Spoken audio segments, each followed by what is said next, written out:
ami internaute de Seneweb TV amati nañ mbégte ñëwaat ci seen émission hors sujet cette fois-ci ak nit koo xam ne macha allah dañoo am estime ci moom et sénégalais yi aussi reconnaître nañ liggéey bi nga xam ne moom lay liggéeyal Sénégal ci côté média mais hors sujet nag moom dafa di émission boo xam ne dafa am nu mu demee te moom ci kanam tuuti bu ñu waxtaanee moom di ngeen xam nu mu demee l'invité s'appelle Pape Assane Seck Pape Assane Seck ñu fekk ko fii ci Sen TV mu nekk journaliste.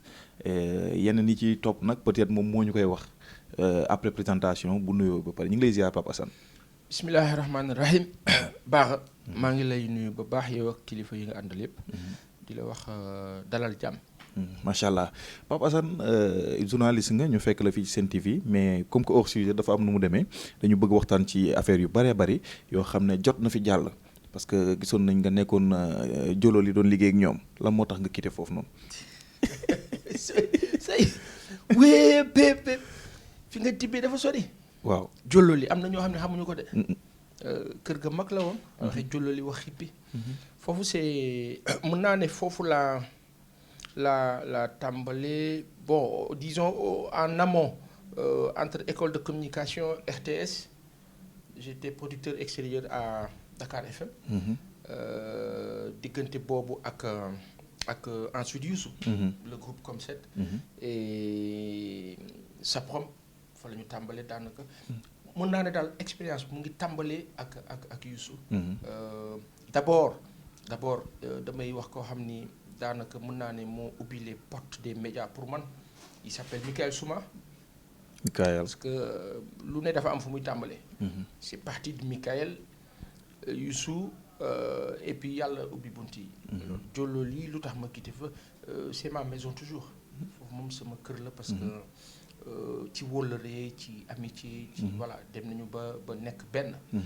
te changé wul jusqu'à présent. kenn mënut a wax lépp mais foofu alama kër boppa waaw comme que sa kër bopp la moo tax nga quitté famille boobu bu mel noonu famille bi bokk. la famille non j'ai pas quitté la famille. sur la base de principe par rapport au travail. baax na léeg-léeg nga dem. nga burlenge comme on dit. wër xool gëstu. dafa bokk toujours ci jàng bi. ba tey fi ñu nekk nii dañuy jàng.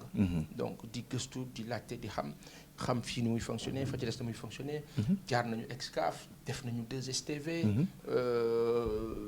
2STV en 2003 bi muy tàmbali y avait Mamadou Ball ak Boubacar Ba. un temps soit peu on était très jeunes mais jaar nañ fa. jaar boo xam ni suñu diggante ak Alaaji Ndiaye ak Mariam. jusqu'à présent dafa rafet. ñu seq ak ñoom tamit jàmm. ak teraanga. Excaf Télécom on a bourlingué le matin avec Baba Tandian. donc le petit parcours là tey moo ñuy permettre ñu mën a toog di un temps soit peu. di am xalaat ci lenn li. di am xalaat ci lenn li donc sa xalaat tey jii boo ñu ko mën wax ci diggante ñaar ñoo xam ne kii ci beneen génération la bokk kii bokk ci bii mu di Youssou Ndour jot nga liggéey ak moom fekkee nga lu bëree bëri ci moom Wally Seck c'est un jeune boo xam ne mi ngi monter en puissance ñu xool gars yi sentir benn concurrence bu am seen diggante ndax yow gis nga ni concurrence am na su amee naka nga ko gisee. alors j'ai eu la chance ou la baraka Youssou c'est un mentor c'est la légende man du ma wax Youssou Ndour wax beneen artiste damay wax Youssou Ndour beneen artiste ma ne beneen artiste. man kon yow mënoo boole Youssou Ndour kenn ñemewuma sama 10 000 fit may comparer qui que ce soit ou quoi que ce soit damay wax. j'ai eu la baraka la chance d'avoir travaillé avec Youssou. Ensuite j'ai eu la chance d'avoir managé Wally Seck. en 2011 2012. merci boobu temps mbir yi demeewul nii tàmbali la woon. bokk nañu ci je pense que y avait Aziza avant. après Aziza je suis venu. et il y a eu d'autres managers yu mu àndal Ndiaga Euro Ndiaga Samb ak Koné une équipe magnifique. buy liggéey ak moom et ils sont en train de faire un boulot mais extraordinaire. Wally est en train d'apprendre et de grandir. et yal na yàlla sàmm ko. lafal ko cat. dooleel ko kàttanal ko barkeel ko ak njabootam. li mu bëgg ci carrière mu am lu sut njortam. mais il faut que dans ce pays qu'on arrête de faire les choses d'une façon boo xam ni dafay mel ni sax ruube wala jaxase. Wally Seck en personne dit que Youssou c'est son papa donc il y a plus de débat benn ñaareel ba teggin sax mayu ko muy prétendre à ce genre de duo là dualité boo xam ni du jëmale kenn fenn. registre yi bokkul esprit yi bokkul génie yi bokkul talent yi bokkul y a même pas à comparer c'est-à-dire Sénégal nañuy bàyyi di tolloole parce que lépp tolloowul lu nekk ak na mu mel ak la sa borom bi def il y a 10 ans qui aurait pu penser imaginer ñuy toog fii di wax par exemple Youssou ak Wally wala Youssou ak keneen àdduna nag mooy dox ba nga xam ni dañ naan Cristiano Ronaldo ne Messi ne keneen ak keneen aujourd'hui on dira bu yeboo ñu tudd Messi Milan tudd Ronaldo Milan ils ne seront jamais Pelé ils ne seront jamais Maradona donc àdduna noonu la ko borom bi defee ku nekk ak loo xam ne defal na la ko lu sa moroom amul après nag nit ñi ñun ñooy toog ñu ne waaw diw moo sut diw mais faa waxee diw moo sut diw jàppal ni engrais tooñ suñu borom parce que borom bi dafa bind te tolloolewul ka nekk la ak la mu ko jagleel Youssou Ndour reste ce qu'il est c'est une légende vivante yàlla na yàlla yàggal ko fi ba setaati yam moom ak kilifa yi fi nekk yépp ñoom Ismaël Lo Omar Pène et cetera coon yàlla na yàlla xare ko aljana yi gën a kawe def ko xat Seydina Mohamed sallallahu alayhi wa sallam pour juste dire que et ce qui est extraordinaire mooy même bu dee da ngay comparer sax la jeune génération de musiciens et d'artistes chanteurs bala ñoo dab génération bële Youssou Ndour Thione Seck Omar Pène Ismaël Lo Baaba Maal ñooñu am ñu leen jiitu Touré Kunda Xalam 2 mais ñooñu bala nga leen di atteindre ñii dañu war a liggéey des années et des années encore dañu war a jàng il faut aujourd'hui ñu wax le discours probant mooy ne la jeunesse sénégalaise jàng leen ci mag ñi ci seen ay qualité fan la ñu échoué ngeen jéem a rectifier foofu mooy que aujourd'hui lan moo taxoon ñooñu tey ba sànq seen musique nit ñi mun ko déglu fan la ñu doon defee ay recherche yan valeur la ñu am ba toll foofu que les jeunes là jéem a jël loolu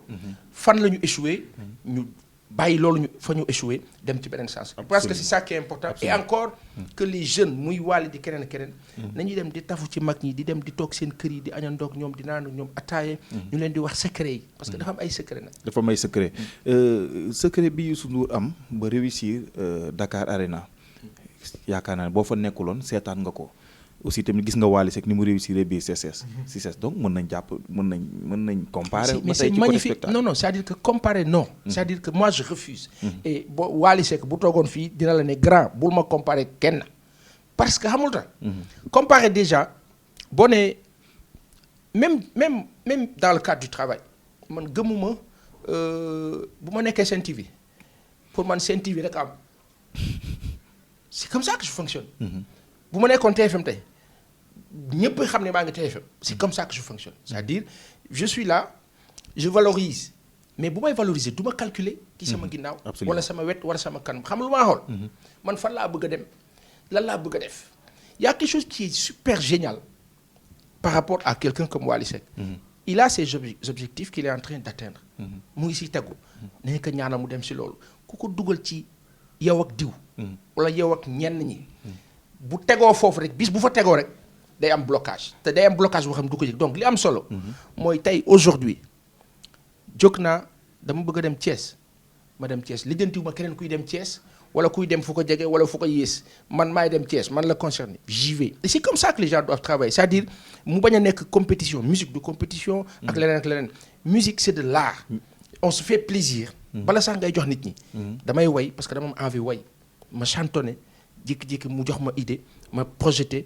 dem bind texte wala bindulu daal di oo gaañi ñu liggéey affaire bi génn neex nit ñi fekk man sama plaisir bopp la et c'est ça qui fait avancer les choses. bégal sa bopp doogee bégal jaamu yàlla yi ba pour bañ a génnaat ci contexte bi ñu nekk gis nañ Wally Seck comme que mënuñu ko comparer ak un certain Youssou Ndour bi nga xam ne nit la koo xam il faut même pas le faire il faut aider Wally à grandir léegi Wally dafa am kenn ko xam ne mën nañ ne ñoo bokk génération muy Sidi Diop gis nañ entre guillemets benn guerre bu am seen diggante tey jii nii en tant que koo xam ne tu as travaillé avec Youssou ak Wally te aussi ba léegi yaa ngi liggéey ci showbiz bi je peux dire donc naka nga gisee guerre bi am entre seen diggante ñoom ñaar gars yi di koy xam quand on parle de clashante dafa am benn affaire loolu doon nañ ko gis ci rappeurs yi amoon na ci benn tendance ci rappeurs yi ba léegi sama ñam waaw mais ci benn sens man dama koy positiver xam nga nu ma koy positiver ça pousse chacun à vouloir faire plus et mieux. C'est compétitif, c'est intéressant. Sauf que foofu ñi may def reproche ce n'est ni Wally et je l'ai jamais entendu ci sens boobu ce n'est ni Sidi Diop mais c'est la presse sa waay aw la man la ñun ñii la yor ay micro caméra ñun ñooy def njombe parce que ñun ñooy ut audience ñun ñoo bëgg a créer coow pour sunu ay vues yokk pour sunu télé ñu nit ñi seetaan ñu coow li bare et malheureusement lii indi loolu mooy situation dëkk bi Seneweb il faut mu jaay. dëgg la il faut mu fay ay salaire am. bu fekkee ni état dimbaliwu ko mu fay ay salaire am état nga koy fayee ko ay taxes yu bëri. sonal ko bu fekkee ni moom li mu war a jaay ci wàllu presse. demul lan lay def day jéem a ut solution mooy waral loolu moo tax les médias sénégalais suñu bëggee dëkk bi demaat ci benn sens bi il faut que médias yi sur le plan économique ñu am benn assise bu baax assise économique boobu mooy tax ñu mën a réfléchir dans le bon sens. Parce que man je le dis nous sommes dans les médias la presse en ligne mais cacophonie bi am ci information bi kenn xamul nu mu toll ci àdduna. te pëccëxoo boobu c'est parce que tout le monde court à l'affût vers lan le gain rapide et urgent parce que dama war a régler ay problèmes. dëkk bi tar na. ni ko nit ñi di dundee noonu la ko journalistes yi di dundee ak keneen ak keneen. mais essayons dans un autre sens médias yi ñu def effort bañ a topp rek le bruitage le coow buzz mais ñu dem ci sensu information bu am valeur Wally Seck toj na Cissesse mais c'est magique Youssou Ndour def na Arena loo xam ne moom la daan def Bercy des années et des années. il a fait dans le monde ce qui s'est passé à Arena pour man du événement lu tax du événement parce que Youssou Ndour faisait des scènes plus grandes que cela dans le monde entier. Ouais. Depuis quoi presque 40 ans de carrière il vient à Arena Sénégal ñun parce que nous on est réducteurs. parce que boobu gars yi dañu jàppoon ni màgget na wala leneen. non gars yan il faut se poser la question gars yan ak ñan. xam nga nag Sénégal dafa am benn chat actuellement te loolu médias yi dañ koy def. mooy on réduit tout à coow li am ci par exemple tey bu ñu tuddee diw parce que ñu ngi kaa tudd 1 semaine 2 semaines la preuve ku fi am buzz du weesu weer. non après weer mu fay. kon foog nga jéem a defaat leen pour amaat buzz sauf que buzz doxalul business doxalul àdduna xam nga lan mooy doxal affaire il faut un marketing intéressant mooy loo xam ne nit ñi dañ koy naw ba pare muy wëy loolu mooy le vrai marketing. le bruitage tar ñëpp dégg coow li bëri mais du yàgg. ba mu jeex. qualité mooy marketing bi gën a baax qualité te qualité mooy li tax Omar Pène nekk fi tey ba étudiants yi di ko sargal. mooy li tax Ismaël Lo foo dem ci àdduna bi ngay dégg musique am dans les avions et partout lan moo tax par exemple boo duggee ci biir Air France doo dégg yenn artistes sénégalais yi parce que seen buzz fii la yem ratatat gi fii la yem pour que mu génn ci biti il faut mu am qualité te pour mu am qualité il faut un travail de fond de recherche et de patience mais génne way tey siiw tey am buzz tey dawal 4x4 tey dëkk ci kër 1 million 2 millions tey mais bu dajaloowee lu stop fin disparition bu gaaw yàlla ñu ci yàlla musal. en parlant de ci showbiz bi nga xam ne ci lañ doon wax est-ce que jàpp nga ni industrie bi développé na comme ni mu war a développé industrie musicale au Sénégal ci côté yëpp est-ce que mi ngi développé. non au Sénégal je ne pense pas que am nañ industrie musicale c'est pas. donc y en a pas. En fait y a l'industrie. y a l'industrie par rapport à peut-être amoon na benn jamono boo xam ni mënoon nañ ko jàppee noonu parce que cassette daan na jar CD daan na jar léegi ñu ngi ci jamonoy digital boo xam ni jàpp naa ni si c'est bien utilisé. c'est encore 10 milliards de fois mieux que CD et cassette. Maintenant. Pour industrialiser, il faut une organisation. La SODAV est là pour organiser tout ce travail-là. Au-delà de la SODAV, il y a le ministère de la Culture. Il y a le chef de l'État qui est le protecteur des arts et des lettres. Gis nga État mooy créer les circonstances d'éclosion ci domaine yëpp. Mais est-ce qu'aujourd'hui, il y a une politique culturelle qui puisse permettre li ngay wax permettre industrialisation bu baax permettre bu amee tamit ci ay cadre la mais pour ñu dëggal ko faw ñu def de sorte que ñu xool qui c'est qui travaille dans ce secteur-là comment regrouper tous ces gens et comment les organiser pourtant bi may dégg affaire comment on appelle ça aide yi ñu doon joxe ci coronavirus bi. ne way jox nañu artistes yi 3 milliards fonds Covid. gars yi jël ko di ko séddale. j'ai dit mais. 120 000 122 000 98 000. man bi ñuy wax ne par exemple jox nañu artistes yi 3 milliards. j'ai dit mais 3 milliards c'est au moins 2 ou 3 grands hypermarchés. exclusif bi ak bi nekk Yoff indien yi moom ko. di gàddu di yeb ci ay malade di yóbbu suñu xaalis. mais vous prenez 2 ou 3 hypermarchés comme ça dans Dakar. ñu ne SODAV moo koy gérer. artistes yi que moom c'est de l'argent. Demandez à exclusif combien ils font par jour c'est au moins 70 millions par jour. sa waay 70 millions par jour bu dee dafay génn ñu ne fan la jëm ñu ne SODAV mooy encaisser xaalis bi pour les artistes du Sénégal. artistes yooyu yëpp actionnaire lañu ci parce que fonds Covid bi dafa ñëw mu nekk lu jafe ci artistes yi mais on a pu créer ay marchés yoo xam ni artistes yi seen ay produits yi seen ay effigies tout ce qu'ils font ñu ngi ko faa jaay. comme tey boo ne cëpp Paris ne Fnac lu ni mel mais moi je me suis dit pourquoi séddale ay 100 000 120 000 créons un truc boo xam ni ce fonds là dafay servir ba pare di rouler. di dund mais parce que est-ce que donc bu bañ la dagg. est-ce que loolu c'est une façon de créer de l'industrie. mais est-ce que mën nañu pointer de doigt à la SODAV bi nga xam ne mooy yore lu bëree bëri. fii ndax gestion baax na est-ce que ñoom seen gestion mi ngi baax. non moi la SODAV est en train de faire un boulot magnifique je pense qu'il y a même pas débat xam nga aussi benn affaire am na. gis nga Sénégal. tant que man maa ngi toog ak DJ Bara daaw maa ngi ko doon gis ci boppu koñ bi ren DJ Bara mu ngi yor micro Seneweb di dem di dugg di génn tant que kontaanuma ci man sama bos du dox loolu il faut que ñun ñëpp ñu jàpp ñun rek c'est-à-dire que tant que gisuma Bara ci koñ bi.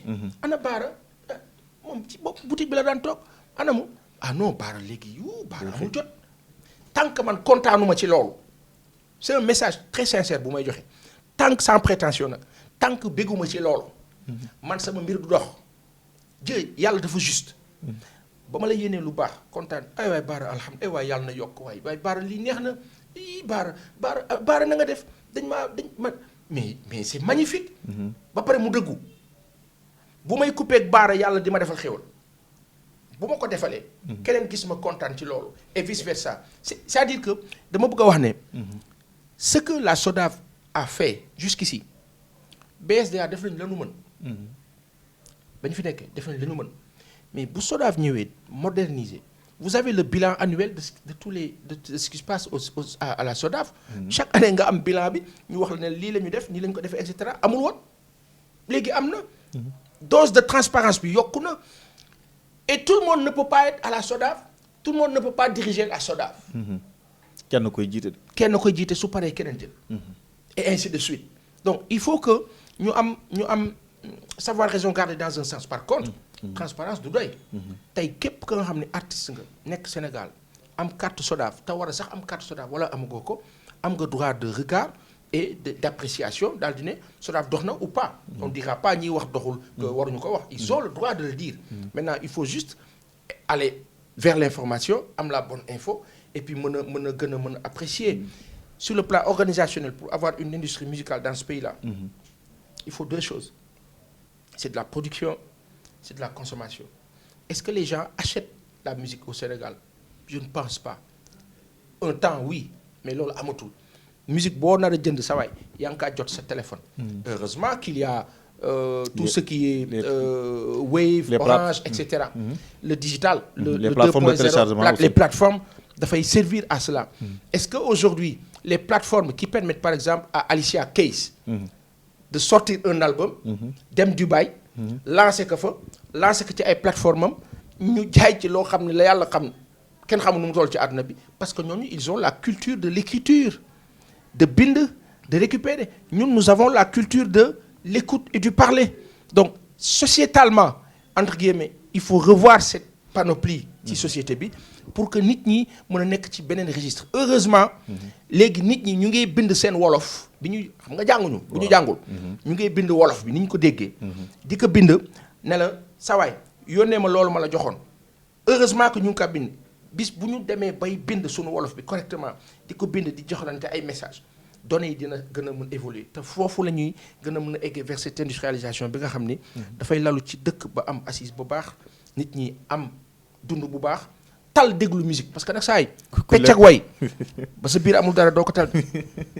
fi mu ne li gars yi gën di tal surtout moment yi ñu toll nii moo di politique bi ñu ngi jëm ci ay élection locale mu nekk élection yoo xam ne dafa am enjeu trop sax on peut dire parce que bu ñu nee élection 2022 suñu xel dafay dem ci 2024 est-ce que élection yi dafay décisive pour les élections de 2024.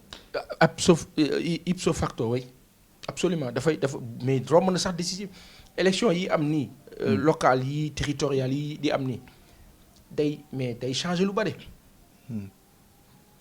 ni mu koy changer ñoom sax wax nañ ko on se rappelle la sortie regrettable on va dire plus ou moins surtout regrettable de Mahmoud Saleh sunu baay boobu autant bi doon wax ne bu ñu jàkkee élection yi nangam bu ñu bàyyi xel ci 2024 exactement day metti mais moi j'aurais bien aimé dire sama baay boobu ne ko papa maa ngi ziar bu en passant avec sa famille mais 2024 yéen waa APR ak ñi ngeen àndal ut leen candidat beneen candidat boo xam ne mën na. parce que Macky Sall le président Macky Sall warul bokk 2024. warul bokk il doit partir incha allah. ñoom foofu la ñu war a liggéeyee. bon après est-ce que ñu ngi ci logique boobu ou pas on ne sait pas le président Macky Sall qui avait dit damay dem et naa ki di nii oui nii non xel ñaar am ñu naan dafa nar def troisième. est-ce que nekkul stratégie la aussi bàyyi gars yi ñuy douter day bokkam du bokk. bu dee stratégie bu baax xam nga de en amont. ci nguur yu séré yi. ci àdduna bi. dañ naan Angela Merkel Allemagne dafa war a quitter à telle période. mu leer parce que nag saa yi dinaa quitter wala du ma quitter yow loolu président Macky Sall moomu ko. ça ne lui appartient pas je vais quitter ou pas ça appartient à la législation sénégalaise lan la wax bu dee constitution bi ak moom quand bien même que rectifier na ci dara. wala bindaat na ci. wala bindaat na ko. mais la ñu wax mooy 2 mandats. successifs ba pare da nga dem sa yoon bu ma defee 7 ans bu ma defee 5 ans muy 2 mandats. dama war a dem je dois partir wax na ko waxaat mais comment tey la ñu war a mën a ñëwaat après nañu même si waxoon nañu 5 ans après def 7 ans damay wax benn affaire bu simple malheureusement élection yi le jeu est faussé. ci li nga xam ne moo concerné on va dire le code électoral 2 li concerné. Les listes de l'opposition yi ñu bloqué parce que soi-disant des préfets l'administration def nañu recours dem Cour suprême ñu jox leen raison déjà jeu bi dafa faussé parce que ñëpp dañu war a bokk ñëpp ni jeu bi faussé woon ci parrainage par rapport à l'élection de 2019 noonu la jeu bi faussé waate encore ci élection yi et ce pouvoir-là vu seen comportement ils vont tout faire pour rafler la mise partout et taxaw ne ñun ñoo gagné comme raw gàddu la damay wax benn affaire bu simple yàlla na yàlla roof leen baax ba ñu rectifier baax nag boo koy wax dans le sens dogmatique dañ naanu li ngay wax ñii newuñu foofu mais yàlla nag ay mbiram léeg-léeg mooy décider nag gis na buy décider du tàggu kenn amaana bis dina ñëw gars yi ne attention li ñu mënoon def mënatuñu ko def parce que la wàcce Abdoulaye Wade wàcce Abdou Diouf wàcce Senghor du fi bàyyi Macky Sall ak ñu àndal yàlla na am ci anam bu rafet Sénégal avancé parce que nag quoi qu'on puisse dire sa waay ni ñuy dundee nii ñaanuñu yàlla mu wéy. En parlant de cette opposition bi nga doon wax tout à l'heure gis nañ ko ci mel ni Ousmane Sonko moom mi nga xam ne moom la Sénégalais yi gën a jox bopp ces temps-ci ci côté opposition bi mu nekk candidat aussi pour diriger li nga xam moo di la ville de Ziguinchor est-ce que tamit loolu lu baax la ci moom nit koo xam ne war na mu nekk candidat en 2024 mu ñëw di jongante ci ay élections locales. alors c'est relatif est-ce que lu baax la ci moom.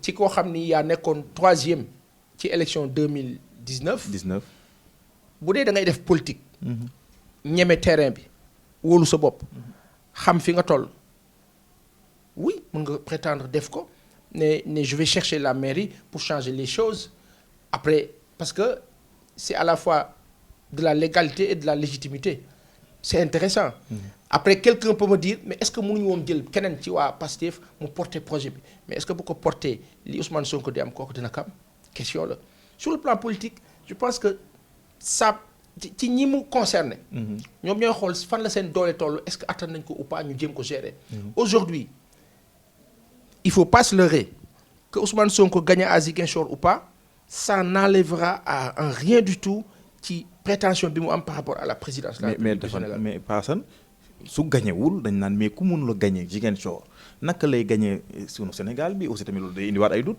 Oui, question la mën nañ ko wax mais à des risques et périls à un moment donné il faut savoir prendre des risques.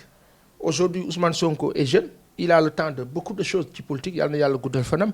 Je pense que ci contexte bi vu la réalité mënut a ñàkk lu mënut a ñàkk la ils l'ont fait, il faut peut-être se dire une chose. yàlla na lépp jaar yoon. Parce que bu jaarul yoon aussi c'est sujet à problème. Parce que élection yi je ne suis pas un devin mais sama xel tey na trop ñaaw na trop ci wàllu organisation bi. Ministre de l'Intérieur il s'appelle Antoine Diome, proche du président de la République, ancien agent judiciaire de l'État sur l'affaire Khalifa Ababacar Sall. ñu yàgg gis taxawaayam ci tout ce qui s'est passé sur Khalifa Ababacar Sall. C'était une injustice totale mu am ci passif ak acte yoo xam ni def na ko ci sur élection yi encore une fois de plus ak ce qui s'est passé ak li si ñu bloqué mu présent ci pour les résultats à venir xaw naa ci tiit léegi nag foofu sénégalais yi ak l'opposition le moment venu ils verront qu'est-ce qu'il faut faire et prendre leurs responsabilités inchallah. ñu ñëw ci le président Macky Sall bi nga xam ne def na benn discours. adressé ko les lions du Sénégal. man ce qui me fait rire mooy fi mu naan ñu wàccee kaamil yi wàccee Bible yi naka nga gisee son discours bi nga xam ne moom la tenir devant les lions du Sénégal ñi nga xam ne ñi ngi jëm ci Coupe d'Afrique. Alors damay wax ne j'ai pas envie de reprocher quoi que ce soit au président de la République ci cadre boobu. Pourquoi je me mets à sa place en tant que Sénégalais. Pour man c'est le Sénégalais qui parle. ni mu ko waxee noonu la Sénégalais taxawee ci mbedd mi daal ne coupe rek wala mooy loolu ak keneen ak ñeneen damay wax ne foofu c'est le passionné de patriote sénégalais qui parle.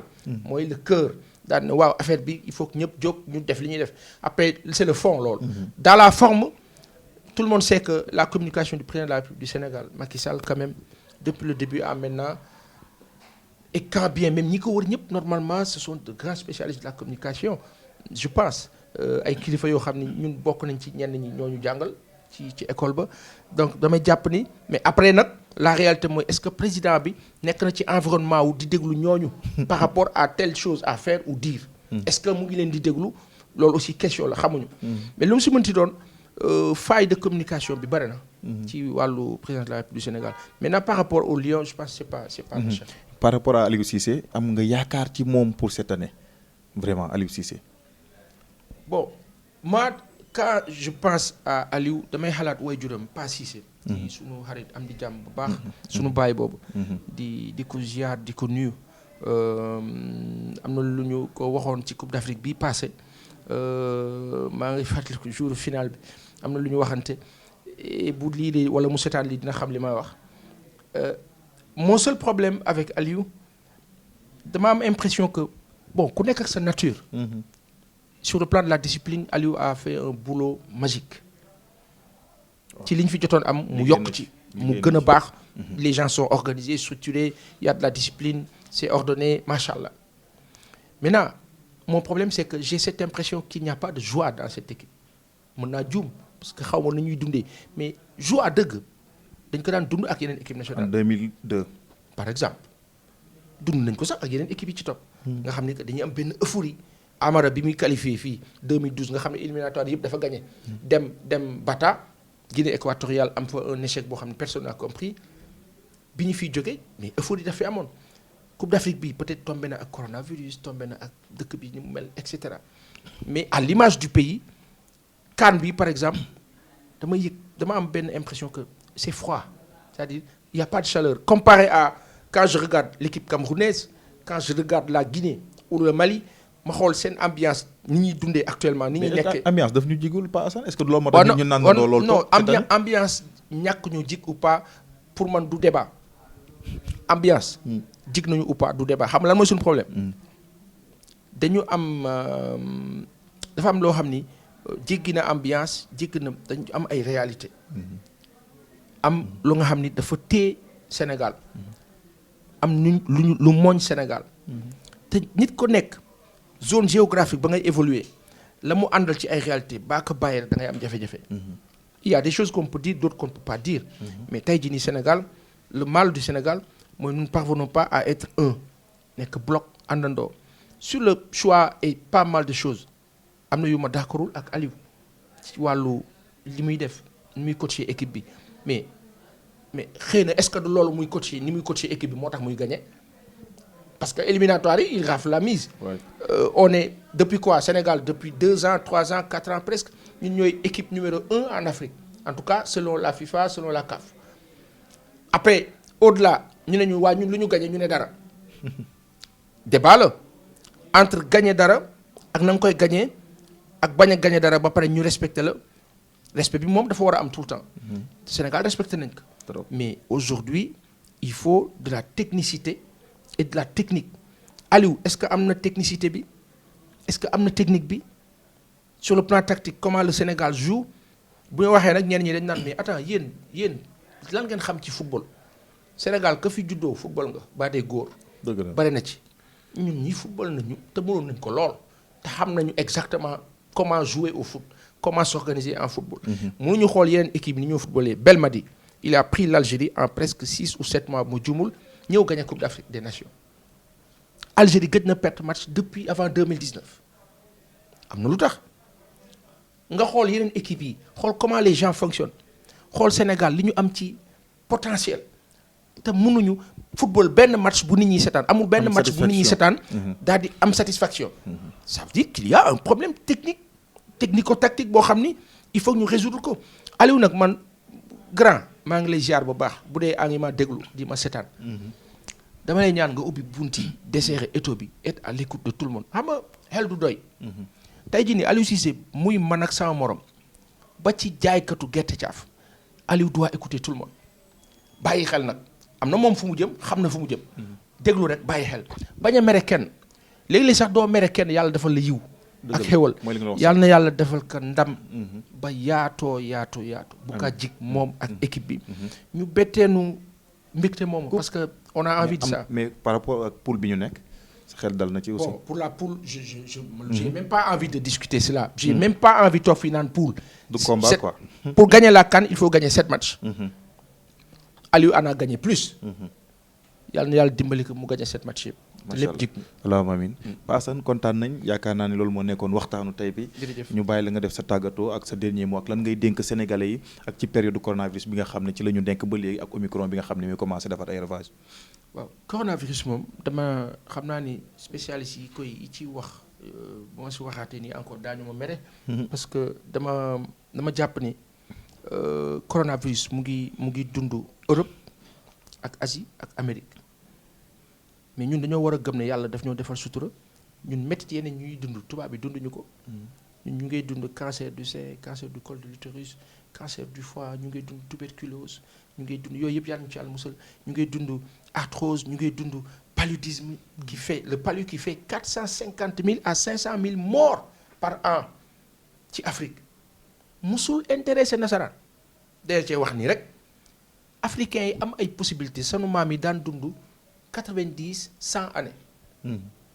te daawuñu jënd pharmacie amutoon lu ñu daan dundee garab yan garab ay plante yii te mu ne fi ñun am nañu uul lëng solom alom tol ndiir seddeem am nañu mais c'est extraordinaire xewar. ndiir moom dina baax pour booy célibataire. xam naa la xewar. xam naa xewar. ak ci des te yëpp a faj sump mais aujourd'hui dañ koy xool ci suñu doom yi ñun dañ dem ba topp benn tànnas boo xam ni kaa si jël yóbbu ko marché syndicat wala Sangalkam fii ba Jandeer tout de suite dafay réer c'est une catastrophe te loolu nguur mooy def politique bi xam ne ces choses là et pourtant toutes ces plantes là yu ñu fiy wax nous avons des hectares des milliers d'hectares yoo xam ne nasaraan ñu ngi jël seen ay étudiants en biologie ak leneen di leen indi fii ñuy gëstu nos plantes ñu ko jël di yóbbu defar ay médicaments indiwaat di ñu ko jaay pour lan coronavirus am na OMS nee na est-ce que OMS aujourd'hui war na mën a définir et prédéfinir tout de suite ñun suñu dund daal dinañu noo da ngeen di jël benn dose ñaari dose ñetti dose ñu ne ñu wéy médecins yi spécialistes ñu wax loolu mais yenn spécialiste Madagascar wax Artemisia OMS ñàkkal ko fayda ne non malgache yi di faju ñu rëy bis jaxase carte gi ne leen loolu li muy rey dafa bari c'était faux mais ci wàllu information OMS mettre ko en valeur lépp la nga xam ni produit la buy jógee Afrique OMS du ko mettre en valeur. lu tax liy jóge ci tubaab bi rek moo am valeur au nom de quoi ñun Afrique tey OMS ak ñi ñu àndal dañu waroon ñëw ne africains yi lan mooy seen secret ba yéen coronavirus defu leen li mu def Europe ak Afrique Amérique ak Asie la question elle est là le débat de fond mooy lu tax coronavirus la muy def fële defu ko fii pourtant am na leneen lu am fii luy def lu raw li coronavirus di def fële di ko def fii te ñoom waxuñu ko quand vous perdez des milliers de Sénégalais ci cancer l'année nguuru Sénégal war woon concentré wu ci loolu mais non coronavirus waaw Omicron bi ñëw na Delta ñëw na ak la ca des première vague deuxième vague troisième vague quatrième vague te heure bu li ma jaaxal heure bu tàmbalee France nga gis Sénégal ñu commencé nga gis autorités yi jël te xam nga nu ñu koy defee. dañuy takk ay masque bu ñu takkee masque rek xamal ni ñu ngi koy waaj a indiwaat daal di koy forcer nag imposer ko dafa am loo xam ni réew da kaa doxee gis nga fulla ak dayo aujourd'hui je donne l'exemple du Sénégal dëkk bu am ndox fu ne mais mbayam mënul dox ñu ne dañuy xaar mu taw te fekk na yàlla jox nañu ndox bi bu yàgg Israël amul ndox ay doj la mais bu Israël demee bay di exporter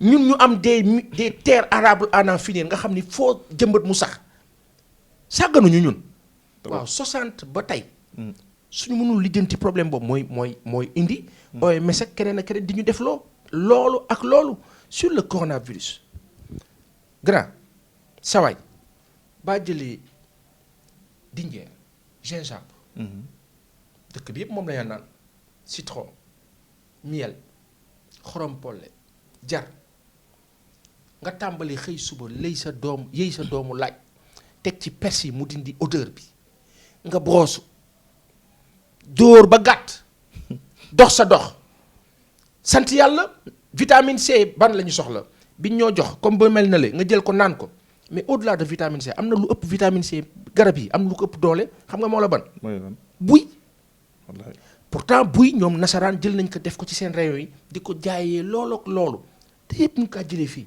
ñun du ñu yeewu tuuti xool ne madd dafa am valeur Casamance ñu fexe madd nekk devise biir Casamance ak lu ni mel ñu kaa bay comme ni mu waree récupérer ko mais tey télé bi lan lay def ay caméra la ak ay trépied ak lu ci des pour nga def émission foog nga am caméra foog nga am trépied doo wuti caméra doo wuti trépied pour nga bay foog nga am ndox doo fexe ndox mi jàll traversé donc dans l'ensemble damay wax ne coronavirus yàlla na ci yàlla musal ci Sénégal ak Sénégal yi ak àdduna bi jeexal ko sax faf mais la sooke mbir ma en amont ça vient de très loin nañ ñaan yàlla dimbali ñu ba très loin boobu mu jógee yàlla faxas ko mu jóge fi ci jàmm ak salaam mais may wax suñu mbokk yi ñi jot a vacciné wu yàlla na yàlla kattanal leen ba vaccin bi amal leen njëriñ lu raw li ñu foogoon bu dee dafa am lu suy lore ci vaccin bi yàlla na yàlla muccal leen ci ñi vacciné wu yàlla na yàlla kattanal leen ba duñu soxla sax vaccin loolu daal lañ ci mën a wax Sénégal ñaan yàlla def fi jàmm kattanal président de la République du Sénégal Macky Sall ak ñi mu àndal roof leen ay baaxu rectifier li ñu war a mën a rectifier am keneen ku gën ñoom koo xam day ñëw def plus que ñoom li ñu fi jot a def et ainsi de suite ñu avancé Sénégal jëm kanam ba pare ñu dox ci dëgg bëggante nañuy bëggante saafonte doon benn ànd quoi ànd Sénégal ñoo far peace love and unity exactly merci beaucoup Thanks kontaan so nañu much. baax a baax Jërëjëf. ñëwee ma la rab loo xam naa ne xam nga hip hop bu baax a baax mais ñëwee ma la dugal ci gaamu hip hop bi fi mu ne nii parce que hip hop bi léegi jàmm ak jàmm dafa am yeneen affaire yu xew muy drill bi te drill bi xam naa maîtriser woo ko yéeguma ko sax drill moo xew léegi mais mi ngi waaj a dem yoonam jaajëf merci beaucoup c'était hors sujet merci jaajëf merci beaucoup Papa Sane merci beaucoup à Sanou moo nekkoon ci caméra bi di jaajëfee sama waa ji nekk ci wet gi Pape à bientôt merci